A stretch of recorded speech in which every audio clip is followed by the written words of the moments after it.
Paz seja convosco, amém? Amém. Glorificado seja o nome do Senhor.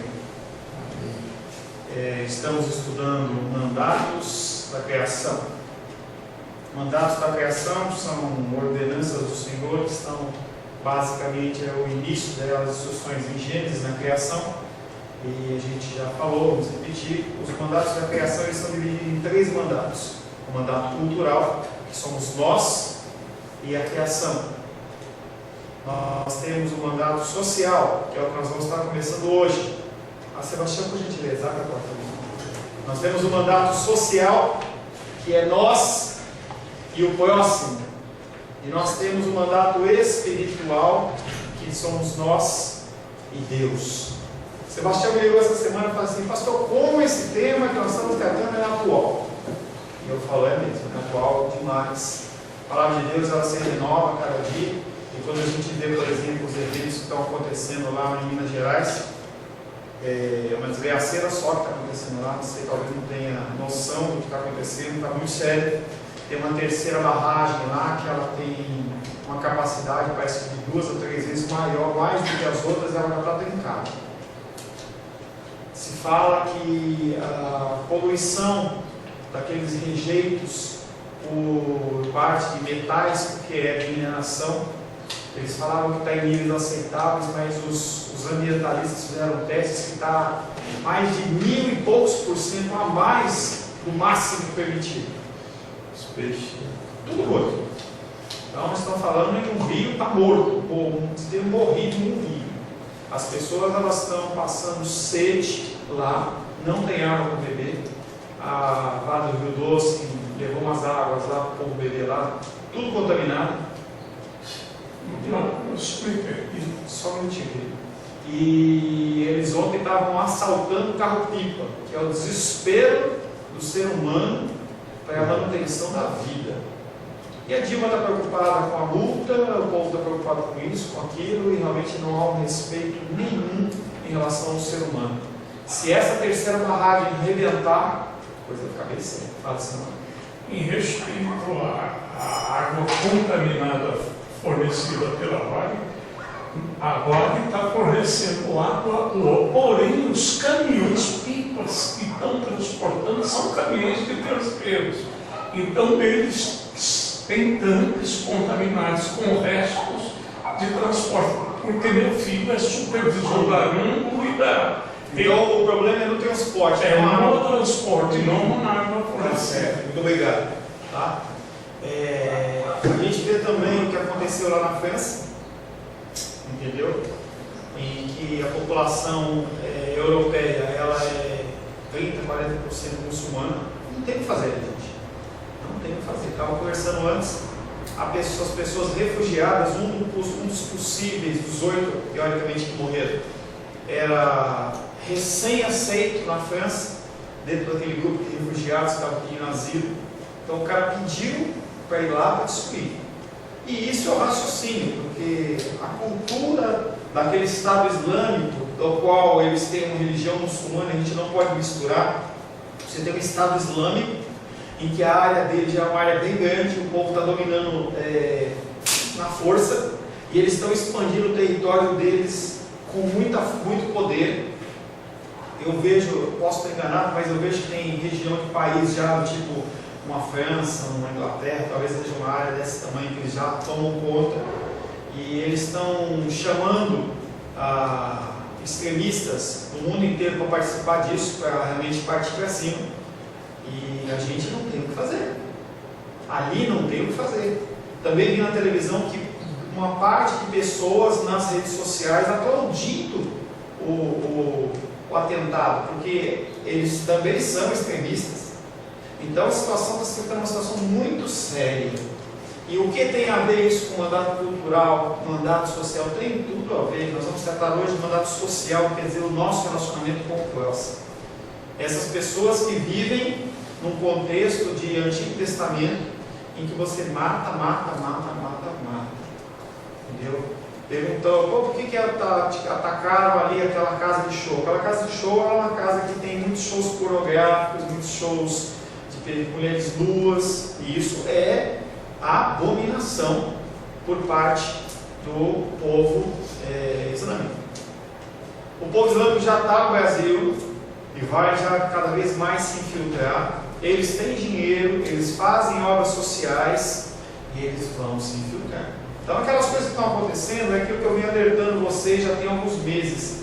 Isso vai chegar no nosso quintal. É a mesma coisa da AIDS. Se você lembra a AIDS, quando ela apareceu em 1990, 1980, sei lá, 1990, um pouquinho para frente, a gente olhava para aquilo como uma coisa que estava muito longe, como nunca ia chegar nos nossos portões. Mas a gente vê que a coisa, ela desencadeia de uma forma enorme. Estava vendo um vídeo essa semana de uma mulher, uma feminista, que ela não é cristã, e ela falando sobre a situação desses homens e mulheres transgênicos, que são pessoas que de manhã é um sexo, de tarde é outro sexo, e cada dia, cada horário tem um sexo e não tem problema nenhum, e vamos aí. Isso aí, segundo ela, é uma situação seríssima, entendeu? E demanda você falar, Passinho querida, demanda falar sobre fim de tempos. E ela fala também de uma coisa que é a cultura que diz que quando você olha a cultura babilônica, grega, romana, você vê a decadência, quando esse povo começa a estar prestes a finalizar uma cultura inteira, eles começam a ter esse tipo de posicionamento. Homem é homem, é mulher, você vê isso na televisão, está demais isso, entendeu? Os programas do Fantástico. A criança olha e fala assim, hoje mamãe eu sou menino, amanhã eu sou menina, e é menino se vestindo de menino, está tudo certo, e menino de 6 anos, 7 anos que quer mudar de sexo.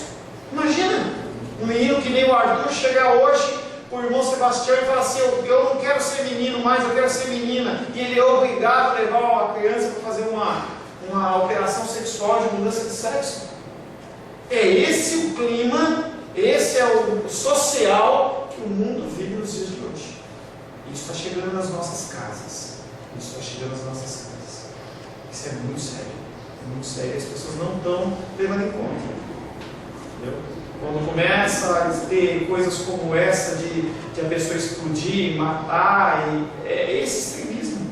Porque as pessoas, quando elas começam a se mover de um centro para extremos, pessoas que estão numa condição mais passiva começam a reagir. As pessoas começam a reclamar, não, até ali eu aceito, mas que isso eu não aceito. A cultura homossexual totalmente disseminada, e se você falar um A contra eles, você vai preso. Você, como heterossexual, não tem direito a expor a sua opinião, mas eles podem. John Willis, num dos discursos dele lá, ele comparou a igreja a um grupo, com esse grupo islâmico de, como é que chama? De terrorismo. Ele comparou dentro do Senado lá, da Câmara onde ele fica, falou assim, as igrejas são como grupos terroristas. E não pode falar nada, porque se falar nós somos radicais. Nós vivemos num país laico só para eles, entendeu? E a gente vive nessa situação. Os nossos filhos, os nossos lares, nós ainda temos um pouco de domínio, mas daqui a pouco a gente não tem mais. Nos Estados Unidos, se uma criança ela for repreendida mais veementemente e ela denunciar você vai preso. Vi há uns meses atrás um casal de pais alemães estavam indo presos, porque o menino de 6, 7, 8 anos denunciou os pais, porque aqueles pais não estavam corrigindo, não estavam dando a liberdade para ele. E o menino vai para uma instituição, não tem noção nenhuma do que vai acontecer, por isso que ele faz, e os pais ficaram presos. Essa é a sociedade. Nós estamos caminhando para o declínio ocidental, no âmbito mundial. A cultura ocidental ela está acabando. E nós fazemos parte disso. Não estou falando de corrupção, estou falando de destruição, de fim de cultura para um novo início de cultura. Talvez uma cultura numa igreja muçulmana radical, iniciando um poderio sobre todo mundo. Vi há alguns anos atrás um vídeo sobre sociedades que quando elas começam a receber indivíduos de outras culturas, até uma certa porcentagem aquela cultura tem condição de reverter. Eu não lembro se era 20%, 30%, eu não lembro. Mas na cultura, dentro da comunidade europeia, aquilo já estava para cima de 40%, 30% a 40% de população muçulmana dentro da Europa. Ou seja, não vai existir daqui a uns anos, não tem retorno mais. Porque a filosofia ocidental é você ter um filho, 2 filhos. A cultura oriental é você ter 10, 15. Não tem como competir com isso. Não tem. E naturalmente a cultura acaba sobrepujando a outra. Nesse contexto, nós começamos a estudar no dia de hoje mandato social. Gênesis capítulo 1, verso 28, parte A do versículo, só o comecinho. Gênesis 1, 28, parte A, diz assim: e Deus os abençoou, Adão e Eva, e Deus os abençoou e lhes disse: sede fecundos, multiplicai-vos e enchei a terra e sujeitai-a. E Deus os abençoou e lhes disse: sede fecundos, multiplicai-vos e enchei a terra e sujeitai-a. Em nenhum momento da palavra de Deus, nós já comentamos rapidamente isso, eu vou voltar a retomar esse tema. Em nenhum momento da palavra de Deus está dizendo que nós, como seres humanos, nós temos que sujeitar outros seres humanos à nossa vontade. Você tem que sujeitar a terra, tem que sujeitar com sabedoria, que foi o que nós vimos até semana passada no mandato cultural. O mandato social não nos ensina a eu dominar sobre vocês como pastor. Não ensina o Sebastião, como sacerdote do lar, dominar sobre a igreja e as crianças. Não ensina a nós dominarmos sobre aqueles que nos prestam serviços. Não ensina. Nós, seres humanos, não temos essa autoridade de dominar sobre outras pessoas. Só que o ser humano, ele adora poder. O meu pastor falecido lá de São Paulo, o pastor Jonas, ele falava assim, é uma palavra, um ditado popular que diz assim: você quer conhecer um ignorante, quer conhecer uma pessoa bruta, quer conhecer uma pessoa que não tem educação, dá poder para ela. Quando você dá poder para uma pessoa, você vai realmente descobrir o que essa pessoa pensa, o que passa no coração dela. É muito fácil você exteriorizar o que você pensa com o poder na mão, o cajado na mão. Você começa a ver dentro da história brasileira e da história mundial pessoas que aparentemente elas eram normais e boas, mas quando você entrega poder na mão dela, a pessoa se transforma. Você vê agora lá na Argentina, eles estão lá depois de 2 gerações de presidentes de uma família, estão agora assumindo, está lá aquele negócio de debate e tudo mais, para mudar a linha presidencial. Mesmo assim, tem um sucessor deles lá na disputa. E a gente teve o prazer, eu e Rosângela, de estarmos 1 mês e meio, 2 meses atrás lá em Buenos Aires, e o pessoal lá está gemendo. E eles falam assim: olha, hoje eu compro pão por 1, amanhã eu compro por 10, eu não sei se eu vou comprar depois, e o preço vai e volta. Uma bagunça tremenda. Porque as pessoas, elas querem perpetuar os seus reinados, querem perpetuar os seus domínios. A palavra de Deus diz que nós temos que sujeitar a terra, não seres humanos. O segundo mandato dado ao homem é dado para que ele possa se relacionar agora em uma esfera de igualdade com o próximo.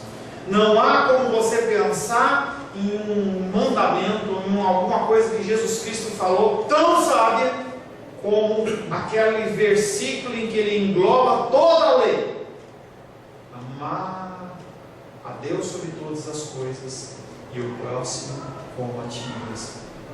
Muitas pessoas nos dias de hoje acham que nós temos que amar primeiro a mim. Eu tenho que primeiro me amar, porque Jesus Cristo está falando que eu tenho que amar o próximo como a mim mesmo, então primeiro eu preciso me amar. Engano. Você já se ama demais. Se tem uma coisa que você faz, é se amar. Você se ama acima de medidas. Você se preocupa com você acima de medidas. Jesus Cristo, ele não está falando que primeiro você precisa se amar. Ele não está falando isso. Ele está falando que você precisa tratar as pessoas como se fosse você. Coisas simples, cara, coisas mais complicadas. O Senhor fala que você tem que olhar para o próximo e falar assim: esse próximo, ele merece o que eu mereço, ele tem que ter o que eu tenho. E aí você olha para essa situação e você simplesmente passa essa pessoa na frente. Você vê que aí você começa a olhar os conceitos de Antigo Testamento, em que a pessoa, se ela batesse, você tinha que bater. Se a pessoa te matasse, se a pessoa matasse, você tinha que matar. Olho por olho, dente por dente. Jesus fala: não, se ele te bateu, você dá outra face. O que é isso? Eu amo muito mais o meu irmão do que ele. Então, se eu tiver que privilegiar alguma coisa, é o outro e não eu. É isso que o mandamento de Cristo fala. E a nossa cultura ocidental é totalmente avessa disso. Nós ensinamos nossos filhos a sermos um vencedor. A Luísa, tanto a Luísa como os filhos de Sebastião, estudam lá no colégio Maxwell. E aí você vê os outdoor, você vê no colégio de projeção. O seu filho aqui, ele é o vencedor. O céu é o limite. Isso, aquilo, você vê que nós estamos ensinando essa juventude a procurar primeiro a mim, eu. Vivemos em uma sociedade composta por pessoas de diferentes credos religiosos, políticos e etnias. Em especial no nosso Brasil, nós temos uma diversidade enorme, talvez devido à formação desse povo. Um povo composto de toda sorte de nações, toda sorte de culturas, ideologias políticas. O Brasil ele aceita qualquer um. Pessoas orientais, pessoas negras, pessoas europeias, americanas. Qualquer um pode morar no Brasil e constituir o seu grupinho. São os imigrantes que formaram o que nós somos hoje. Tá? Nós temos credos religiosos de toda sorte de espécie. Mesmo dentro da cultura protestante, a gente tem todo tipo de adoração a Deus. Pessoas que dizem que adoram a Deus, que são cristãos, são evangélicos, e vão para cá e fazem isso, fazem aquilo outro. E você começa a olhar, e dentro dos estudos de domingo à noite, nós temos visto que as pessoas se dizem cristãs, mas não são cristãs. Elas têm ideologias diferentes. Mistura-se política com religião. Mistura-se uma série de conceitos. E nós vivemos uma sociedade formada dessa maneira. Para entendermos bem o princípio desse mandato, precisamos, antes de qualquer coisa, compreender à luz das Escrituras quem é o meu próximo. Não importa o que o dicionário diz, não importa o que a Constituição está dizendo, o que você acha, o que você pensa, mas o que importa é o que a palavra de Deus está dizendo, quem é o meu próximo. E o que ele representa para mim. Pois somente assim podemos viver esse mandato com integridade. Se você não sabe quem é o seu próximo, os judeus tinham essa dificuldade na parábola do samaritano. Se você não sabe quem é o teu próximo, não sabe como você tem que proceder, você fica como um cego. E para isso que tem a palavra, porque a palavra é lâmpada para os nossos pés e luz para os nossos caminhos. Através dela, através da ótica da palavra, nós vamos saber como proceder. Se você vai proceder ou não, se você acha difícil ou mais, é outra coisa, mas que os princípios eles estão aqui, eles estão. Quando estudamos em português, na língua portuguesa, aprendemos na escola o conteúdo chamado pronomes pessoais. Por algum acaso, minha filhinha está estudando esses pronomes. Pronomes pessoais. Eu, tu, ele, nós, vós, eles. Tá? São princípios da língua portuguesa. E esses pronomes trazem uma ordem pela qual eu devo me dirigir a alguém. A gente vê o princípio, Vossa Senhoria, Vossa Excelência, tem uma série de instruções como você lidar, mas os básicos é eu, ele, nós, vós, eles. A ordem dos nossos pronomes começa com o eu. Primeiro, parece que não, mas você está ensinando e aprendeu que primeiro tem que ser eu. Depois, o tu. E depois, se der, se talvez tiver um tempo, ele. Primeiro eu. E depois eu, e aí sim eu. Você parece, se você não, Marcos, o senhor leu o meu texto, porque eu ia falar exatamente isso. Tá? Não vou, daqui a pouquinho eu volto nesse negócio, você vai ver que eu ia falar exatamente isso. Você olha primeiro para eu. E aí, estava sapeando na televisão, não falei semana passada, e aí eu não sei se é uma novela, ou se é uma série, sei lá, uma coisa da Globo. E a mulher falava assim: eu não quero o seu mal, eu só quero o meu bem. Eu não quero o seu mal, eu quero apenas o meu bem. Custe o que custar. Vi essa semana uma frase que vem trazer exatamente o que pensa o brasileiro. Perguntaram para um homem na rua, lá nesses comícios aí, sai Dilma, não sei o quê, e olharam para aquele branco com meus professores, e perguntaram para ele assim: o que você acha de tudo isso? Qual a sua opinião? A Dilma sai ou não sai? E ele olhou para ela e falou assim: eu não estou nem aí se ela sai ou não sai. Como assim, meu irmão? Que eu quero que continue tendo essas manifestações. Mas por quê? Cada manifestação dessa eu vendo 300 espetinhos de carne, churrasquinho. Ó, você viu, entendeu? Ó, o senhor não está preocupado com as gerações, ele está preocupado com o momento.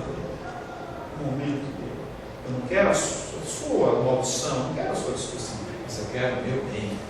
Tá? É aquela lei de Gerson maldita que nós todos aqui podemos ter ouvido da década de 80, em que o Gerson está fazendo aquela propaganda de cigarro e ele olha e fala assim: porque eu tenho que levar vantagem em tudo, certo? Gente, isso entrou dentro do brasileiro de tal forma que isso está enraizado, é a política, é a cerne, é a motivação do ser humano. Eu tenho que levar vantagem em tudo, certo? A ordem dos pronomes começa com o eu, depois o tu e depois o ele. Apesar de parecer sem sentido tratar de pronomes e mandato social, logo perceberemos que essa simples análise traz para nós o conceito de quem está em primeiro lugar no meu reino. Porque você é um reizinho, você tem que ser satisfeito, é eu. O mundo em que vivemos é um mundo de egoísmo, onde o homem está voltado exclusivamente para o seu ter, o seu possuir, o seu existir, seus sonhos, suas metas, é tudo eu. Você tem que colocar, eu tenho que me satisfazer, e eu volto novamente no jingle do Pão de Açúcar. O que você faz para ser feliz? O que importa é a sua felicidade. Quem você tiver que pisar, não importa, mas você tem que estar feliz. E portanto não temos tempo a perder com o outro, ou seja, com o tu e com ele. Princípios que são ensinados aos nossos filhos e dependentes. Nós ensinamos para os nossos filhos, com o nosso falar, com o nosso agir, que nós temos que fazer tudo para nos satisfazer. Então eu até posso ajudar o meu irmão desde que não me prejudique. Estava vendo um filme com a Rosângela ontem, em que um rapaz, um homem, ele estava andando de carro com uma moça que seria sua enteada, e aí ocorreu um desastre, e aquele carro ficou preso, e ele olhou e falou assim: eu vou buscar ajuda.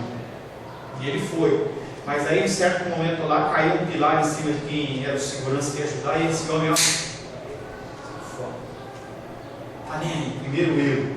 E aí uma sequência de situações, é uma situação de desastre, em que ele vê uma situação que ele pode se privilegiar, ele pega aquela pessoa que está na proteção e joga fora, e ele fica no lugar. É o ser humano.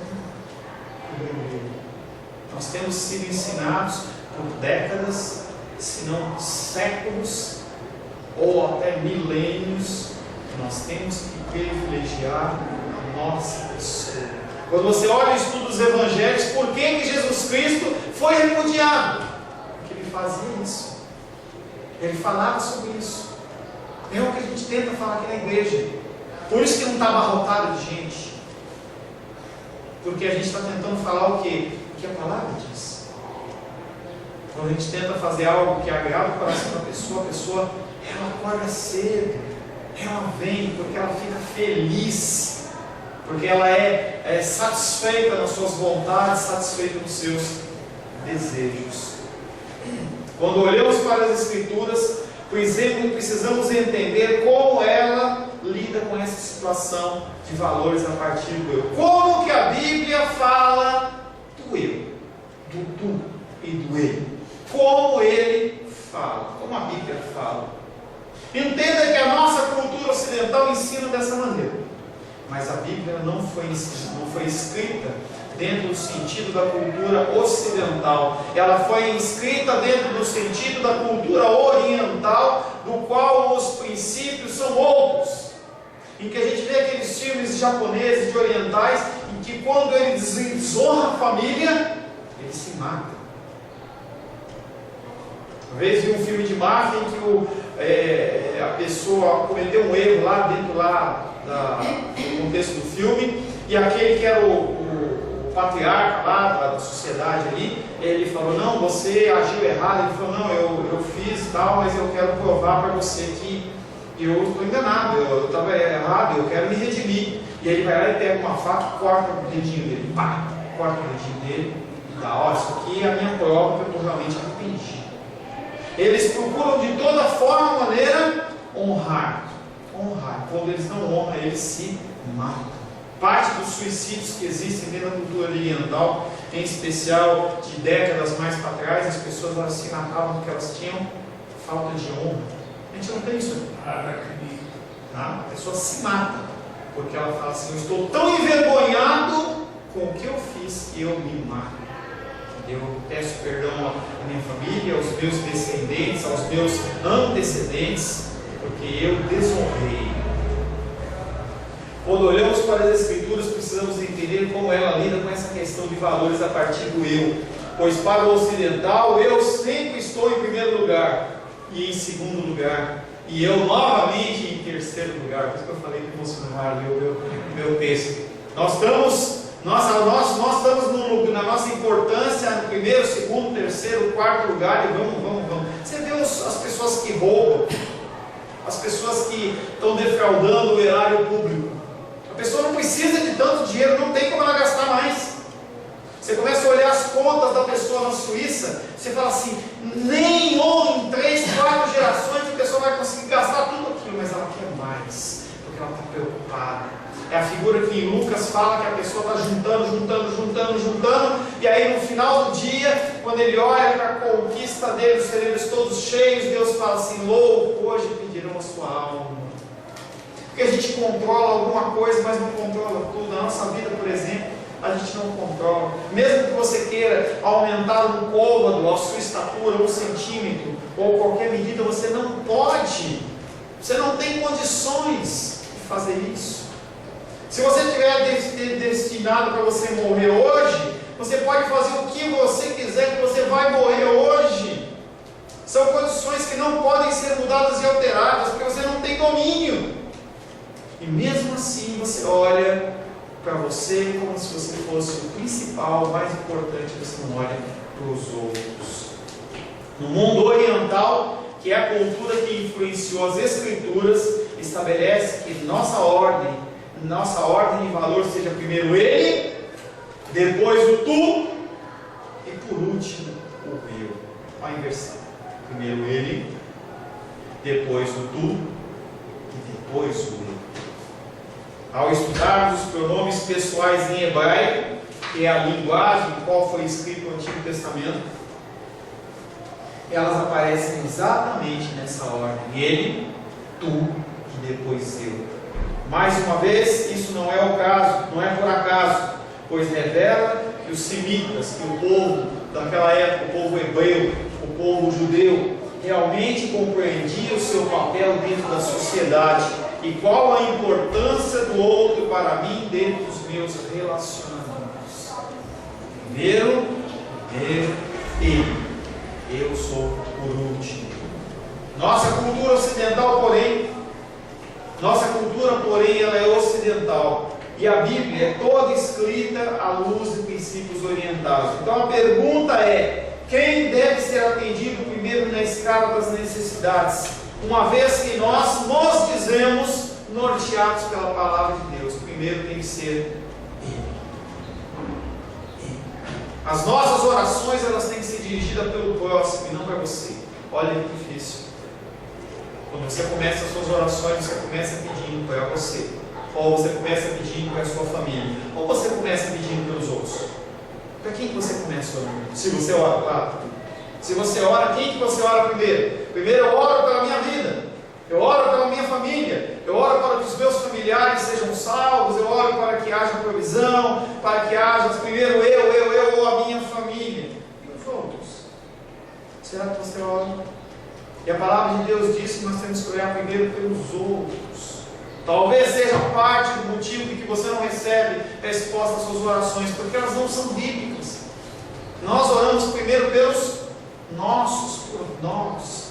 Eu estou preocupado com a minha vida, com o meu concurso, com o meu trabalho, com a minha dispensa. E você pode olhar lá para aquele povo lá de Minas Gerais com amor. O que você fez em relação a isso? Tem muitas igrejas, muitas organizações que estão se movimentando aí para mandar água para esse povo. E o que você faz? Você se compadece. Você é bondoso, mas você não faz nada. Um galão de água, alguma coisa que você possa fazer, você não faz absolutamente nada. Nós não fazemos absolutamente nada. Nós temos que fazer. Mas por que a gente não faz? Porque a gente está preocupado com nós, com ele, primeiro eu. Veja, por exemplo, o que é ensinado pela psicologia e pelos princípios de administração. Eu sou formado em administração de empresas e tem uma teoria que chama teoria de Maslow. É uma pessoa, um estudioso. E esse Maslow, ele define um conjunto de 5 necessidades básicas em que elas têm que ser satisfeitas em uma ordem hierárquica. Maslow, ele fala das necessidades do ser humano. O ser humano, ele precisa satisfazer as suas necessidades. O primeiro nível, que são as necessidades básicas, e você imagina isso de uma forma de uma pirâmide, são as necessidades fisiológicas. Segundo Maslow, você primeiro precisa satisfazer algumas necessidades fisiológicas, que são a fome, a sede, o sono, o sexo, a excreção e abrigo. Essas são as coisas básicas que o homem busca satisfazer as suas necessidades. Antes dele satisfazer essas necessidades, ele não faz mais nada. A primeira coisa que ele precisa fazer é matar sua fome e seu ser, e sua sede. Ele precisa ter um tempo de sono. Ele precisa satisfazer o seu desejo sexual. Ele precisa excretar. Porque quando você está com a barrigona cheia, seja de urina, seja de fezes, quando a barriguinha está lá, você precisa jogar para fora de qualquer jeito, senão você passa mal. E você precisa de um lugar para você morar. Esse é o princípio, primeira necessidade que Maslow fala. Segunda necessidade é uma necessidade de segurança. Depois que aquela primeira ela está satisfeita, você vai partir para outras necessidades. São necessidades de segurança. Primeira necessidade de sentir-se seguro dentro de uma casa, que é diferente da habitação. A habitação é um tetinho, uma ponte, em qualquer lugar você precisa de uma proteção. Agora, a partir do momento que você já tem isso, você tem a necessidade de você ter um lugar em que você possa viver de uma forma segura. Você precisa de um emprego estável, não é qualquer emprego. Não é mais aquele dinheiro que vai sustentar você numa posição simples, não. Você precisa de um emprego bom e um emprego estável. Você precisa de um plano de saúde. Porque até então você não está preocupado com isso, está preocupado em comer, não com o plano de saúde. Você não pensar, e se eu tiver um câncer, e se eu tiver que fazer um procedimento oftalmológico, você não está preocupado com isso. Você está preocupado simplesmente em manter-se vivo, sobrevivência. Mas agora, no segundo momento, você precisa de um plano de saúde. E se eu precisar fazer um exame de uma tomografia computadorizada, eu tenho que ter um plano de saúde. Eu não estou falando que você não tem que ter, eu tenho. Tá? Se você tiver uma possibilidade de ter, é bênção você ter. Mas não é um princípio que você tem que reger a sua vida. Seguro de vida. Seguro de carro.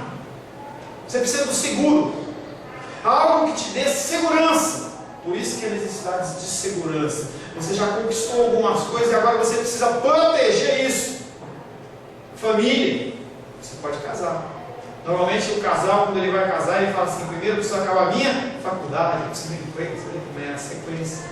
Eu preciso de propriedade. Você não precisa mais só da sua casa. Você não precisa só de um automóvel para você se movimentar. Você precisa de mais. Terceiro nível. necessidades sociais. Você precisa ter amor, afeto, afeição, amizade e intimidade sexual. Não é mais só o sexo por sexo.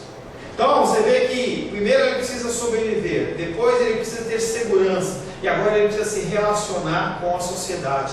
E o relacionar com a sociedade, você acha que eu vou na casa do Sebastião e vejo que ele tem uma televisão com 50 polegadas e eu não vou ter também? Você vê que vai gerando uma série de conceitos. Porque nós como sociedade, nós nos agregamos àqueles que nós temos afinidade de cultura, social, religiosa, política. Nós não nos aliançamos com pessoas que pensam coisas diferentes ou têm padrões sociais diferentes. Dificilmente você tem um amigo, por exemplo, que ganha mensalmente 50, 100, 200 mil reais, ou um político famoso. Não é o nosso círculo. Então você acaba se associando com pessoas um pouco melhores que você, um pouco piores que você, mas é um ambiente. Satisfeitas as necessidades sociais, você começa a ter que satisfazer as suas necessidades de estima, autoestima, confiança, conquista e respeito dos outros. Não basta você ser bem de vida. As pessoas têm que olhar para você e falar assim: como você é bem de vida? Porque você já está se relacionando. E as pessoas olham e falam assim: que casa bonita que você tem, que carro legal que você tem, que coisas que você consegue. Autoestima. E por último, necessidades e realização pessoal. Você começa a ter problemas de moralidade, criatividade, espontaneidade, solução de problemas, ausência de preconceito e aceitação de fatos. A partir do momento que você está por cima da carne seca, você começa então a olhar para outras coisas, ajudar talvez. Mas o interessante quando você olha essas necessidades é que elas nunca são satisfeitas. Porque conforme você vai subindo, os seus níveis eles sobem, eles aumentam, e você já não quer mais aquele carro, e você quer um carro melhor, você quer uma casa melhor. Ou seja, as suas necessidades nunca acabam. Se eu der uma renda mensal para você de R$1 milhão, você pode ficar feliz. Talvez você se satisfaça por um mês, 2 meses, um ano, mas daqui a pouquinho você vai estar olhando para isso e falando assim: isso é nada, isso é pouco. É o que acontece quando a pessoa não tem nenhum tipo de trabalho. Quando um jovem começa a trabalhar e dão para ele talvez um salário mínimo, um meio salário mínimo, aquele jovem fica satisfeitíssimo. Passado um pouquinho aquele dinheiro, ele trata como se fosse uma miséria, porque começa a olhar para outras coisas. Dentro das necessidades nós percebemos que nunca poderemos satisfazer o mandato social, porque as minhas necessidades não têm fim. E se não tem fim, como é que eu posso olhar para o outro? Se eu nunca viajo, eu começo a viajar para Caldas Novas. Daqui a pouco eu quero ir para Pousada do Rio Quente, que é mais caro. Daqui a pouco eu quero viajar para outros estados. Daqui a pouco eu quero viajar para outro país. E aí não outro país, mas lugares chiques. Eu quero ir para resorts. Eu não vou mais para hotéis, eu vou para resorts, onde cada vez mais eu sou mais bem servido. E você vai melhorando. E chega uma hora que o cara começa a comprar até uma passagem para a primeira viagem lá para Marte, para a Lua. Os caras estão começando a vender esse tipo de pacote turístico, porque a pessoa já não se satisfaz mais com aquilo. É o contexto sexual, é o contexto de toda sorte. A pessoa começa a ter um tipo de relacionamento, depois ela não satisfaz. Tem um livro que está aí em alta ainda, que chama 50 Tons de Cinza, em que falam sobre a sexualidade humana, em que você tem que se satisfazer não mais pela relacionamento sexual normal, mas você precisa bater, precisa chicotear, precisa amarrar, precisa colocar algema, precisa infligir alguma coisa na pessoa, para você ter algum tipo de prazer, e aquilo não te satisfaz mais. Trabalho é a mesma coisa, amor é a mesma coisa, tudo. A pessoa está sempre procurando um nível a mais. Drogas, ela começa com maconha, depois vai para cocaína, crack, aí vai começar com drogas sintéticas, e depois chega a drogas que fazem domínio sobre o seu corpo de uma forma física, heroína, por exemplo, e outros psicotrópicos. A pessoa começa com um nível e não se satisfaz mais. Talvez antes dela usar maconha, ela bebia. Talvez antes disso ela tivesse outro tipo de prazer, mas não satisfaz mais. Nós, como seres humanos, não somos satisfeitos e nunca vamos ser.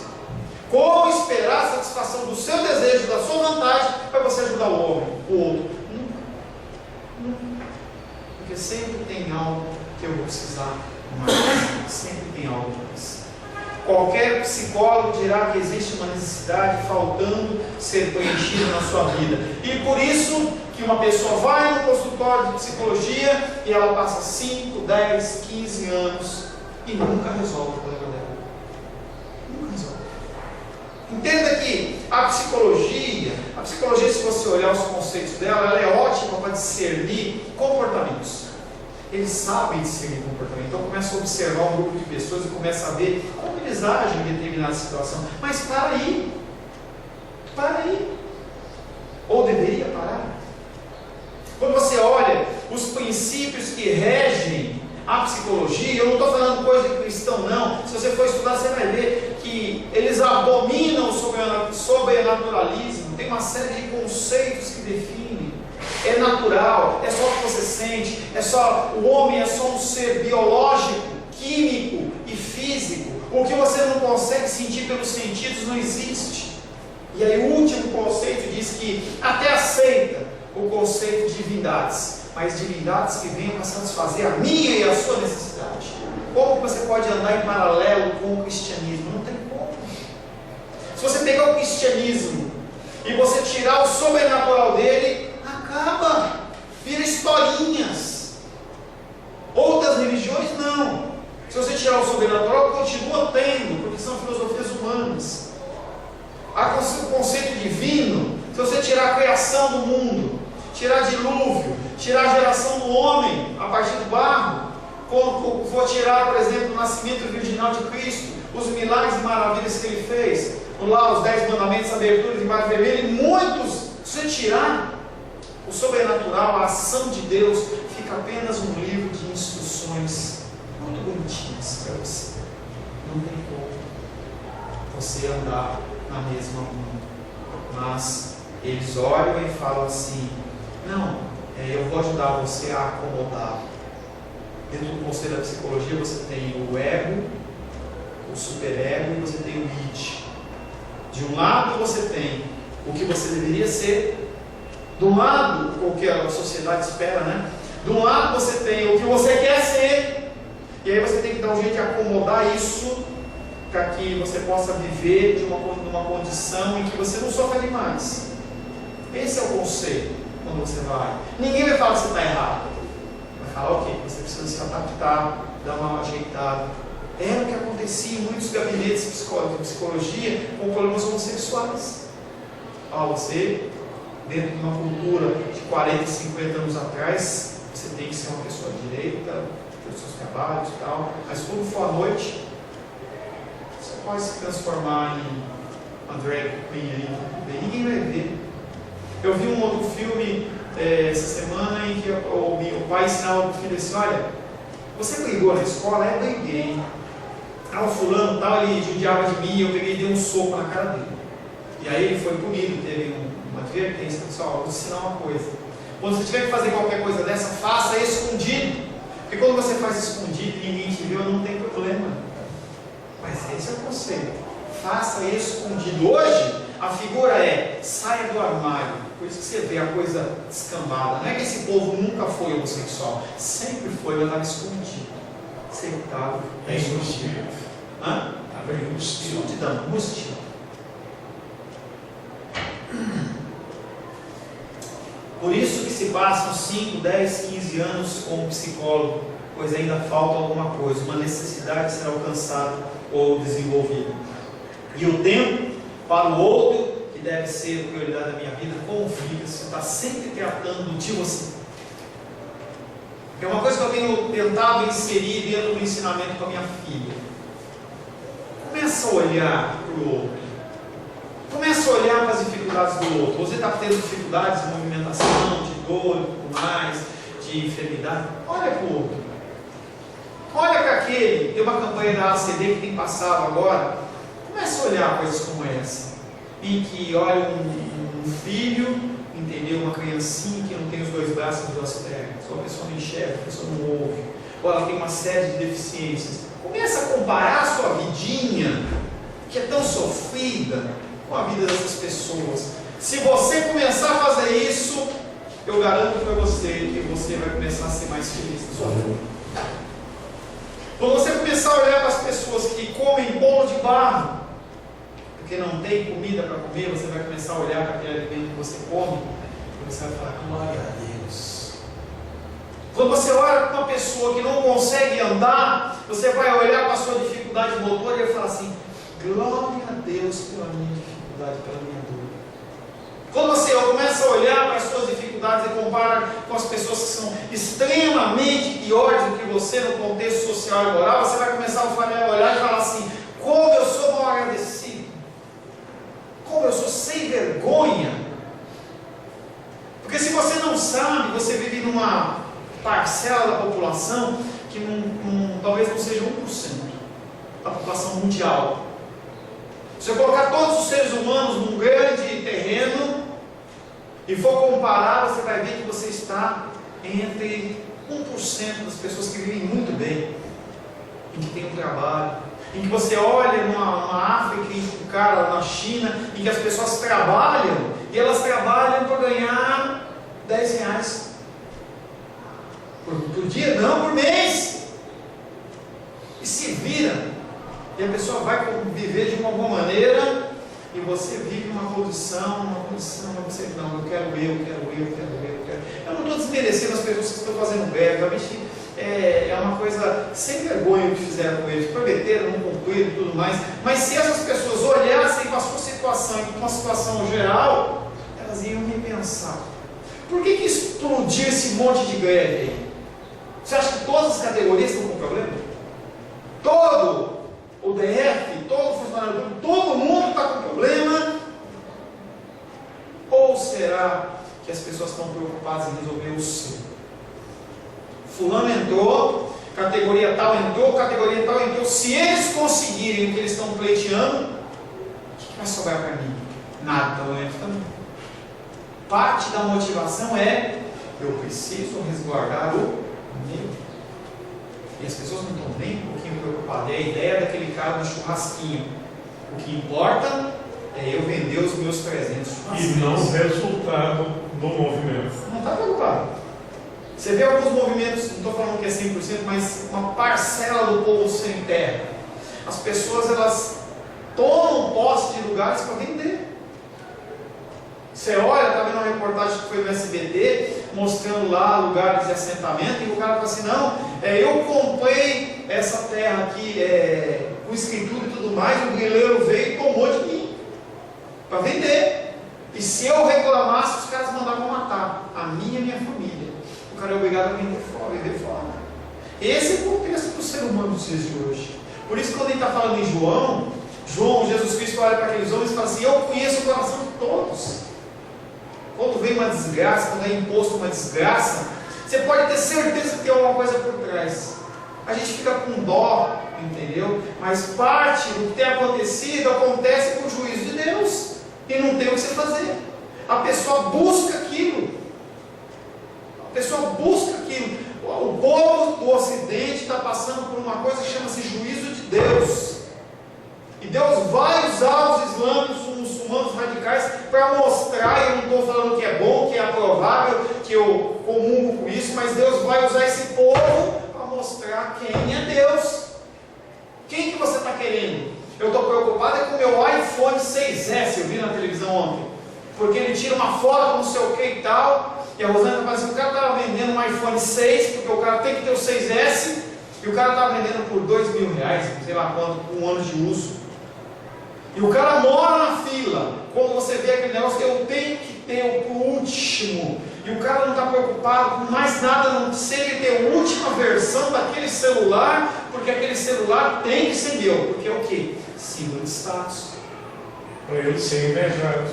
As pessoas olharem para ele e falam assim, eu tenho um amigo que tem um telefone iPhone 6S. Esse é o objetivo. Eu não estou dizendo que não é interessante. É interessante você ter um smartphone, é legal, você tem um joguinho, tem as coisas, você pode... Mas basicamente o que você faz ali, entendeu? Você não precisa pagar R$3.000 para ter um celular aqui. É o símbolo de status. Afinal de contas, ele foi lançado com um dourado meio rosado, e quando as pessoas olharem, eles vão identificar que realmente eu tenho um melhor. Nós vamos estar encerrando por aqui. Na semana que vem nós vamos começar a falar sobre o que a Bíblia diz a respeito disso. O que a Bíblia diz? Ela vai nos dar exemplos, porque a Bíblia não é um livro de exemplos, mas ela nos dá exemplos. O que fala-se na parábola do samaritano? O que fala-se Jesus Cristo fala no Sermão do Monte sobre isso? Como você agir em relação ao próximo. Amém, queridos? Amém. Deus abençoe a sua vida. A paz seja convosco. Meu nome é Paulo César. Eu sou pastor da Igreja Cristã Semente de Vida, aqui em Brasília, Distrito Federal. Me alegro que a palavra tenha te alcançado.